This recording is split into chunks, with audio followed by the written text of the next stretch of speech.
lihat siraman rohani atau hikmah daripada Wal Ikan.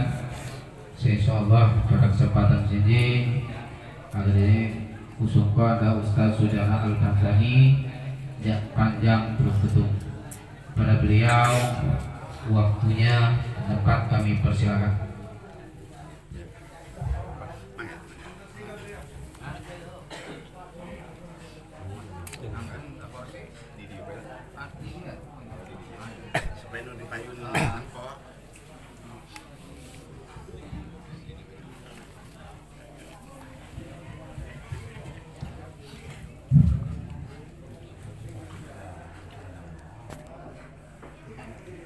Baru kali ini saya habis makan suruh ceramah.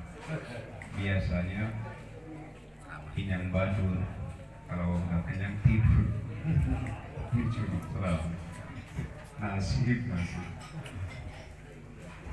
Bismillahirrahmanirrahim. Assalamualaikum warahmatullahi wabarakatuh. Menjawab salam saya doakan mudah-mudahan hutangnya pada lunas. Amin. Assalamualaikum warahmatullahi wabarakatuh. Waalaikumsalam. Takut nggak lunas ya. Alhamdulillahi wa annal hamdulillah nahmaduhu wa nasta'inuhu wa nastaghfiruh wa na'udzu billahi min syururi anfusina wa min sayyiati a'malina may yahdihillahu fala mudilla lahu wa may yudlil fala hadiya lahu. Asyhadu an la ilaha illallah wahdahu la syarika lahu wa ashhadu anna Muhammadan abduhu wa rasuluh. Allahumma salli wa sallim wa barik ala sayyidina Muhammadin al-Fatih lima ughliqa wal khatimi lima sabaqa nasiril haqqi bil haqq wal hadiya ila siratikal mustaqim. Sallallahu alaihi wa ala alihi haqqa qadrihi wa miqdarihi al-azim. Wa qala Rasulullah sallallahu alaihi wasallam, ya ayyuhan nas innal khitana syari'atun fi millati Ibrahim alaihi salam. Sadaqallahul azim wa sadaqa rasuluhun nabiyul karim wa nahnu ala zalika minasyahidin wa syakirin walhamdulillahi rabbil alamin. Hadratul mukarram, para alimil ulama, para kiai, para ustaz wal asatizah, para sesepuh, tokoh masyarakat, tokoh adat, tokoh pemuda-pemudi juga yang saya hormati. Dan yang saya hormati Bapak P2K, yang mudah-mudahan beliau selalu dipanjangkan umurnya serta disehatkan. Amin ya rabbal alamin. Dan juga yang saya hormati Bapak Kepala Desa-Desa Padang Cermen, Kecamatan Waihilau. Juga yang saya hormati Bapak Johansah SPDI. Mudah-mudahan beliau juga selalu dipanjangkan oleh Allah umurnya serta disehatkan. Amin. Amin ya rabbal alamin. Sebenarnya saya sama Pak Johansah SPDI, kalau saya SAG, Sarjana Alam Goib. Dulu saya lulusan L2 jurusannya. L2 itu luntang lantung. Bapak hadirin yang dimuliakan oleh Allah Subhanahu wa taala. Juga tak lupa yang saya hormati Sohibil Hajat beserta ibu dan keluarganya. Mudah-mudahan Sohibil Hajat oleh Allah diberkahkan. Amin ya rabbal alamin. Dan mudah-mudahan anaknya yang bernama Rizky Firdaus, mudah-mudahan Allah segera menyembuhkan dari lukanya. Amin ya rabbal alamin. Juga mudah-mudahan dipanjangkan umurnya serta disehatkan dan dijadikan oleh Allah anak yang soleh. Dan mudah-mudahan Allah panjangkan umurnya agar kelak sampai dewasa obat sunatnya dapat. Karena disunat itu sakit. Saya sendiri aja disunat cukup sekali. Sakitan mana? Sakit sama ngelahirin, Bu? Ada ibu-ibu? Sakitin ngelahirin, sakitin disunat. Kenapa saya bilang sakit disunat? Karena disunat, jujur saya nggak mau 2 kali. Tapi ibu-ibu katanya sakit ngelahirin tiap tahun, kerojol lagi, katanya sakit. Sakitan disunat. Sunat adalah merupakan sunnah yang paling tertua sejarah Nabi Ibrahim alaihissalam. Nabi Ibrahim disunat umur 80 tahun. Nabi Ibrahim disunat umur 80 tahun pakai kampak. Udah lihat, udah keras. Kalau pakai pisau nggak mempan, jadi pakai regaji nggak mempan, pakai kampak dulu. Umur 80 tahun. Insya Allah bapak-bapak yang hadir di sini sudah disunat semua. Sudah disunat semua insya Allah. Disunat banyak faedah di dalam fikih. Yang pertama menghilangkan najis, menghilangkan kotoran disunat itu. Yang kedua hikmah daripada disunat, pahalanya alfun 1000. Disunat itu mendapatkan pahala 1000 rahmat. Yang menyunatkan juga mendapatkan pahala 1000 rahmat. Apalagi orang tuanya. Insya Allah Allah akan turunkan keberkahan, Allah akan turunkan rahmat, Allah akan turunkan derajat apabila umat-umat Rasulullah dihitan. Terus hitan disunat faedahnya itu melezatkan nanti setelah dewasa. Ya, bapak-bapak ibaratnya makan pisang. Kira-kira ibu-ibu makan pisang itu pisang tidak dikupas, makan enak enggak? Ibu-ibu yang di dapur. Begitu juga disunat. Kalau nggak disunat, satu mengandung kotoran, mengandung najis, karena sholatnya tidak sah kalau tidak disunat. Sah walaupun tidak disunat, tapi setiap kita mau melakukan ambil air wudhu dan melakukan sholat itu harus dibersihin, repot. Tapi insya Allah Rasulullah meringankan kepada umat-umatnya disunat. Jadi disunat, jadi kita tidak perlu repot-repot kalau ngambil air wudhu, menjalankan sholat kita ngebersihin sampai mendetil seperti itu. Bapak hadirin jamaah, insya Allah mudah-mudahan Allah selalu berikan keberkahan. Kata Rasulullah sallallahu alaihi wasallam, man razaqahu Allahu ta'ala biwaladin fa alaihi biwada'alimihi. Barang siapa yang Allah berikan rizki berupa anak, maka wajib tanggung jawabnya kepada orang tuanya mendidik dan mengajarnya kepada anaknya. Ini di luar sunat. Habis disunat dididik kelak dewasa, nggak bisa ngaji, gimana caranya ajarin anak-anak kita agar anak-anak kita ini bisa baca Al-Quran, agar anak-anak kita ini bisa mengenal hukum mana haram, mana makruh, mana mubah. Ini kewajiban daripada orang tuanya. Karena kata Rasulullah, kalau anak kita tidak dididik dalam agama, seluruh dosa-dosanya, anak-anak melakukan maksiat itu larinya kepada orang tuanya selama melakukan dosa. anaknya nggak sholat, lari kepada orang tua, dosanya. Anaknya judi, orang tua, dosanya. Anaknya maling, orang tua, dosanya. Kalau anaknya nggak pernah kita didik, ini hikmah daripada walimatul khitan. Karena khitan tujuannya untuk membersihkan, agar kita sholat, agar sholat kita bersih, menghadap Allah bersih. Bagaimana caranya anak-anak kita ini agar pintar dalam agama Islam?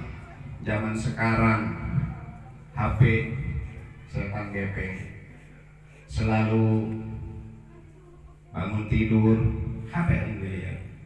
Malam bukan baca Quran tapi HP ini banyak madaratnya, banyak juga manfaatnya. Hati-hati anak kita, harus kita perhatikan. Karena anak saya sendiri aja, kalau saya lihat Masya Allah, karena pengaruh-pengaruh HP, hati-hati di zaman sekarang. Karena zaman sekarang ini banyak pengaruh daripada HP yang menyesatkan kepada kita. Banyak yang menyesatkan kepada kita. Yang seharusnya anak kita ini selalu belajar, baik itu pendidikan dalam negara maupun pendidikan dalam Islam. Ini harus kita perhatikan. Memang seharusnya dua-dua.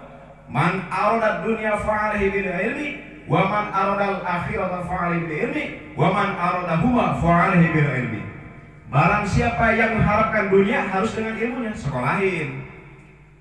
Barang siapa yang mengharapkan akhirat harus dengan ilmunya, pesantrenkan, dipondokkan agar mengenal agama, tujuan untuk akhirat. Barang siapa yang pengen dua-duanya, sekolahin sama di pesantrenkan. Imbang.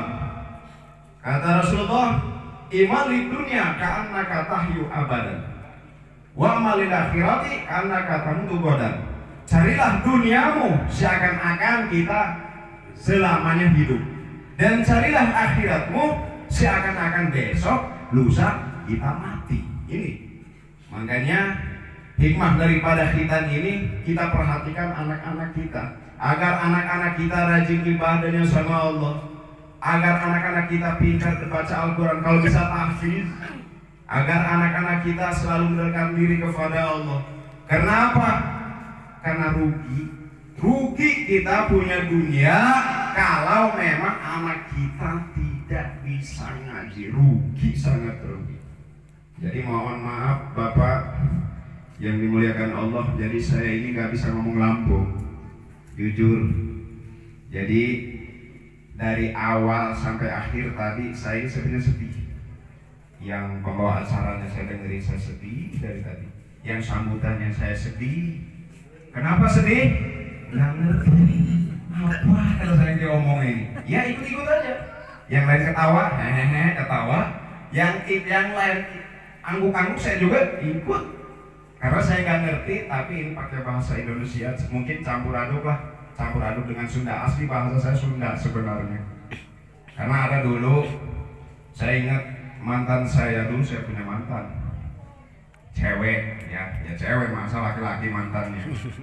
Jadi dulu saya punya mantan, kebetulan mantan saya dulu itu Lampung. Cuma 2 hari putus, gara-gara nggak bisa ngomong Lampung saya. Pertama, si cewek saya nggak bisa ngomong Sunda, saya juga begitu nggak bisa ngomong Lampung. Waduh, udah putusan aja. Akhirnya bahasa Indonesia juga tahu sendiri zaman dulu. Bahasa Indonesia nggak ngerti. Hese bahasa Indonesia nggak bisa ngerti. Ada zaman akhirnya 2 hari putus. Ada kawan saya yang menangin saya. Udah, kamu lewat aja ke depan rumahnya katanya. Kamu sambil nyanyi. Kan udah putus nih. Saya nyanyi. Diajarin ada teman saya yang bisa Lampung. Kasih pantun gitu. Saya lewat depan rumahnya. Ya ipah gametipa jatandang ngakukanku. Ini cewek saya kedengerin di dalam. Pantas nih kumahaganya Sunda niku Lampung. Akhirnya keluar cewek saya itu ngajak balikan. Alhamdulillah dapet. Dapat sebulan putus lagi, nggak bisa bahasa. Bapak hadirin yang dirahmati Allah. Jadi kita kembali ke urusan ibadah kepada Allah. Mari kita selalu beribadah kepada Allah harus bersyukur kepada Allah Subhanahu wa ta'ala. Karena kata Allah, la in syakartum lazidannakum wa la in kafartum inna azabi lasyadid. Allah.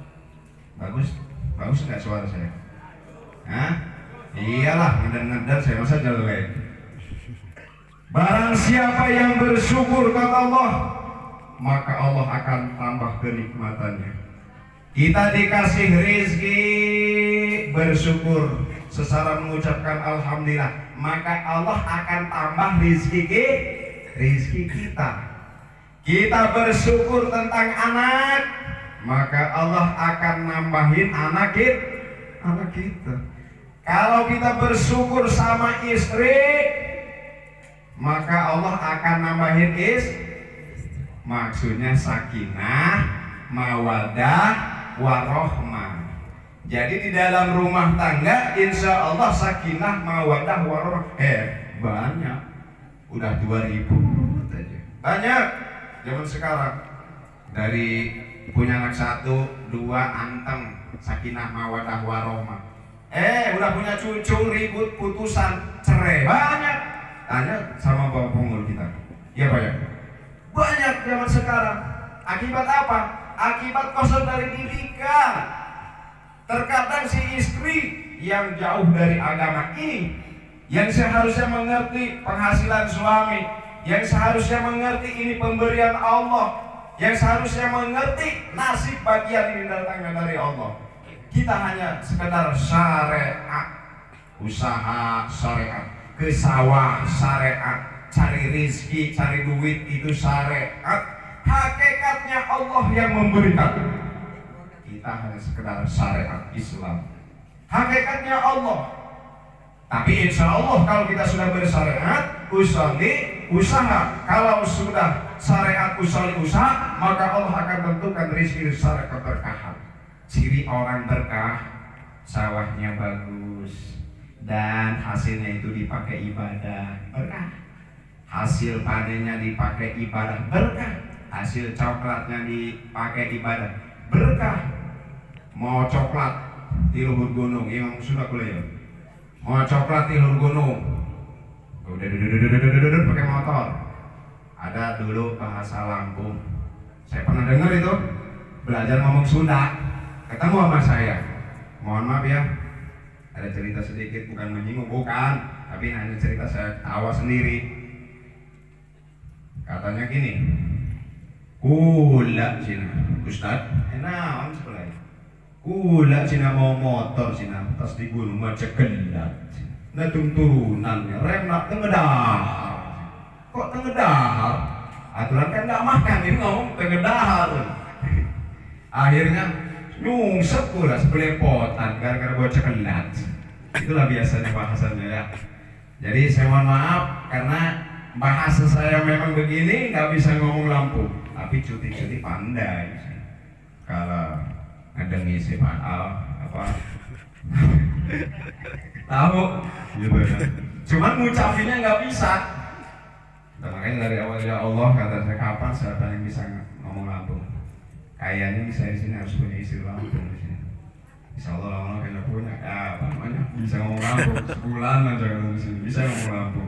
Iya Pak ya. Hese mulutnya. Ada bahasa India itu mereka hese. Insya Allah Bapak hadirin yang mudah-mudahan Allah selalu memberikan rahmat kepada kita. Jadi mudah-mudahan hadirnya kita di sini wasilah sohibil hajat walimatul khitan, mudah-mudahan Allah selalu memberikan keberkahan kepada kita, selalu mengampuni segala dosa kita, selalu memberikan taufik hidayah kepada kita. Amin ya robbal alamin. Tanda ciri orang bahagia itu ada 4 Pak. Ada 4 orang bahagia itu cirinya. Kata Rasulullah, alamatu sa'adati arwahi salih. Ciri orang bahagia ada 4 perkara. Yang pertama, wa zikru zunubil madiyah. Yang pertama, orang ini selalu mengingat dosa di masa lalunya. Ini bahagia orang. Bapak kalau pengen bahagia selalu mengingat dosa di masa lalu kita. Kata Rasulullah, dulu kita pernah mungkin ngambil pisang. Dulu pernah nempelin orang. Dulu pernah bohongin mertua. Dulu kita pernah bohongin istri masalah duit. Kita ingat dosa itu. Bagaimana? Kita ingat astagfirullahalazim, astagfirullahalazim. Istighfar. Karena al-istighfaru yaqulu dzunubal khatabal yabisa. Membaca istighfar itu akan mengampuni segala dosanya seperti api memakan kayu yang kering. Makanya kita ciri orang bahagia itu ada apa? Salah satunya mengingat dosa di masa lalu. Yang kedua ciri orang bahagia wanis yanul muhsinatil madiyah. Melupakan kebaikan di masa lalu. Kebanyakan kebaikan dia omong-omong. Ini bahagia kalau melupakan. Kalau diomong-omong tidak bahagia, tidak pernah. Tapi kalau dilupakan, yakin ini orang bahagia selamat dunia akhirat. Kata Rasulullah, melupakan kebaikan di masa lalu. Dulu pernah nyumbang masjid satu sak semen. Dulu pernah kita nyumbang pasir ke masjid, satu mobil. Dulu pernah berbuat baik sedekah terhadap orang tua, terhadap tetangga kanan dan kiri. Kita lupa. Jadi tidak pernah diingat. Seolah-olah kita nggak pernah berbuat baik. Iya mah hayang kasor cik sudah nama. Carita. Nah, cina eta masjid dapat siapa? Kalau bukan dapat saya, menang aing. menang aing cina eta. Mengapangunkeun aing eta. Aing sohor. Luntur pahalanya tidak ada. Kata Rasulullah. Inilah ciri orang bahagia, melupakan kebaikan di masa lalu. Terus yang ketiga, wa nazruhu ila man fawqahu fidin. Kalau melihat agama ke atas. Mana melihat agama ke atas? Kata Rasulullah, orang ini. Orang ini bahagia kalau melihat agama ke atas. Si A, ya Allah paginya rajin pagi sholat subuh. Jam 4 sudah bangun, sudah baca sholawat, sudah sholat sunnah, qobliyah subuh, sholat subuh terus rajin. 5 waktunya begitu, tolong dulu, dohor berhenti. Alhamdulillah, kita iri. Masa dia bisa, saya enggak? Kita iri. Nah inilah ciri orang bahagia, urusan agama. Yang keempat, yang terakhir, wa nazruhu ila man dunahu fit dunia. Kalau melihat dunia ke bawah, dibalik. Kalau melihat agama ke atas, kalau melihat dunia ke bawah. Mana ke bawah melihat dunia? Kita miskin. Ada yang lebih miskin. Kita masih bisa makan dan minum. Ada orang yang nggak bisa makan minum. Kita masih diberi sehat, bisa jalan. Ada orang yang stroke. Kita masih bisa sehat. Kita masih bisa jalan. Masih banyak yang lain yang lebih dari kita. Ini dunia. Rumah kita kebocoran, orang lain mah kehujanan. Rumah kita alhamdulillah sudah nggak kehujan, nggak keanginan. Banyak orang yang di luar sana yang belum punya rumah. Kita di sinilah urusan dunia. Kita melihat ke bawah. Insya Allah empat-empatnya orang ini kalau bisa menjalankan. Yang pertama selalu mengingat dosa di masa lalu. Yang kedua melupakan kebaikan. Yang ketiga melihat agama ke atas. Yang keempat melihat dunia ke bawah. Insya Allah bahagia dunia akhirat. Demi Allah kata Rasulullah, ini selamat dunia akhirat. Catatan 4 perkara itu diamalkan dan dikerjakan. Karena apa? Karena memang dunia ini panas dunia. Sangat panas dunia ini. Kalau kita selalu memperhatikan dunia, tapi kalau kita imbangin, dunia memang harus dicari sekarang, akhirat pun sekarang. Insya Allah dingin. Aduh, sholat nggak perut lapar ya nggak bisa makan, nggak bisa sholat. Sholli fardhul maghrib, Allahu Akbar. Tukang kreditan banyak. Nagih. Atuh belum ada duit mah memang nggak khusus sholatnya, ataupun mau sholat belum makan karena nggak ada beras. Iya, memang harus dicari. Urusan dunia sekarang, urusan akhirat juga sekarang dicari. Nah, insya Allah orang ini akan imbang dingin. Tapi kalau satu akhirat terus yang diomongin, Kemana kak? Sholat. Ayo nyari duit. Duit kesiaran. Akhirat. Ngawirit. Kapan makannya? Ngawirit terus.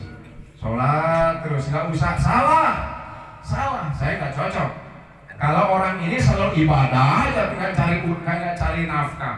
Dosa. Punya anak, punya istri, kita nggak usaha. Dosa besar. Karena itu juga kewajiban, sebagian ibadah pada Allah. Makanya dua-duanya, dunia sekarang, akhirat pun sekarang yang kita cari. Bapak hadirin yang mudah-mudahan Allah selalu memberikan rahmat. Jadi kita kalau bisa selalu membaca sholawat kepada Rasulullah.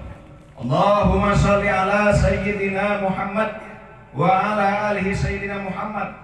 Ulang loba-loba 500 kali. Isqom minal fakri, bebas dari fakir. Ini kata Rasulullah, bukan kata saya. Bebas dari fakir kalau orang ini selalu membaca sholawat dalam satu hari satu malam 500 kali. Fakir itu bebas dari fakir itu dari kekurangan. Insya Allah orang yang diberikan kecukupan. Kalau 500 kali dalam satu hari satu malam. Kalau 1000 lebih bagus. Lebih banyak bacaan sholawat, lebih banyak peluang rezekinya. Itulah salah satu syafaat di dunia. Apalagi nanti di akhirat kelak, insya Allah kita akan mendapatkan syafaatnya. Karena di yaumil mahsyar itu panas. Matahari 7 jengkal di kepala kita di yaumil mahsyar itu. Makanya barang siapa yang selalu membaca sholawat, maka insya Allah orang ini akan mendapatkan syafaat. Intinya teduh, tidak panas. Bapak yang dimuliakan Allah Subhanahu wa Ta'ala, saya mungkin ini saja yang dapat saya sampaikan. Kurang lebihnya saya mohon maaf atas segala kekurangan. Usikum wa nafsi bitaqullah. Wassalamualaikum warahmatullahi wabarakatuh.